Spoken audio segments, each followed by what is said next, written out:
Hello students, hope you all are well. My name is Zia Mohsin, faculty of Mathematics at Duty Society Coaching Center. Duty society ने इस बार एक new initiative start किया है online classes का। जिस तरह से रिसेंटली हम लोगों ने 11th एंट्रेंस साइंस का इंग्लिश और हिंदी मीडियम का ऑनलाइन बैच स्टार्ट किया था, इसी तरह से अब हम रेगुलर बैच का भी ऑनलाइन बैच स्टार्ट कर रहे हैं। ठीक है, अच्छा, अगर ऑनलाइन एजुकेशन की बात आती है तो कुछ चीजें कुछ डाउट मन में रहते हैं। पहला डाउट ये आता है कि अगर ऑफलाइन एजुकेशन होती है तो हम किसी भी चीज को, अगर जो चीज हमारी समझ में नहीं आता है, हम फौरन उस चीज को अपने टीचर से पूछ लेते हैं कि भैया हमारी समझ में ये नहीं आया।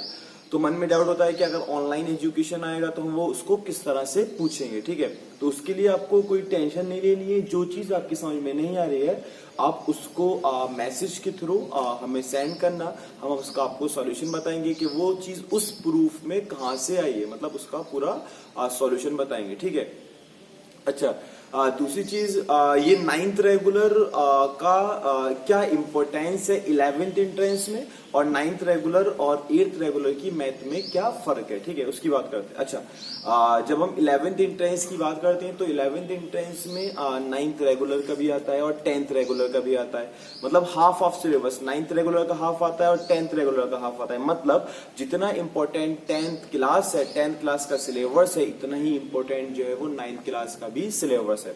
इसका मतलब हम जो भी टॉपिक अपने पढ़ते चलेंगे यूनिट वाइज, हम उसके कुछ एमसीक्यू क्वेश्चन देखेंगे जो 11th एंट्रेंस में पूछे गए। मतलब हम हर सब्जेक्ट को उसकी बेसिक से स्टार्ट करेंगे और उसकी बिल्कुल हाई लेवल तक चलेंगे। मतलब 11th एंट्रेंस तक के एमसीक्यू देखेंगे और साथ साथ जो आईआईटी लेवल के फाउंडेशन, जो आईआईटी लेवल फाउंडेशंस के क्वेश्चंस होते हैं उनको भी साथ साथ करते चलेंगे। ठीक है, क्योंकि हमें बहुत सारे ओलंपियाड देने होते हैं, जैसे एनटीएससी हो गया, नेशनल टैलेंट सर्च एग्जाम हो गया, जो हमें क्लास 10th में देना है, लेकिन अभी से उसकी तैयारी करते चलेंगे। इसके अलावा आईएमओ हो गया, इंटरनेशनल मैथमेटिक्स ओलंपियाड हो गया, तो उसके लिए भी हम क्वेश्चन करते चलेंगे। मतलब हर टॉपिक को बेसिक से तो स्टार्ट करना है, लेकिन उसकी हाई लेवल तक चलते रहना है। और मैंने बोला है कि हम आईआईटी फाउंडेशन जो लेवल के क्वेश्चन होते हैं उसको भी सॉल्व करते चलेंगे।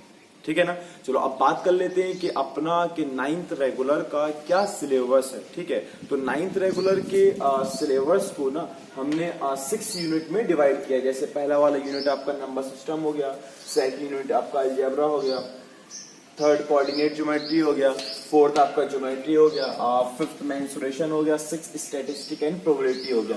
देखो बहुत सारी चीजें ऐसी हैं जो आपने क्लास 8th में पढ़ रखी है। यही फर्क है क्लास 8th और क्लास 9th में कि क्लास 8th में आपने चीजों के बारे में पढ़ रखा है, लेकिन आप क्लास 9th में आओगे ना तो आप उन चीजों की डेप्थ नॉलेज सीखोगे। जैसे आपने रियल नंबर भी क्लास 8th में पढ़ रखा है, लेकिन अब उसकी डेप्थ नॉलेज सीखने के लिए हमें क्लास 9th में पढ़ना पड़ेगा। ठीक है, अलजेब्रा में पॉलिनोमियल हो गया, linear equation in 2 variable, linear equation in 1 variable आप क्लास 8th में पढ़ चुके हो। अब जो पढ़ोगे वो लीनियर इक्वेशन इन 2 वेरिएबल हो गया। कोऑर्डिनेट ज्योमेट्री आपके लिए न्यू रहेगा, ज्योमेट्री में फर्दर हो गया। मेंसुरेशन में आपने एरिया, ये 2D का हो गया, surface area in volume 3D का।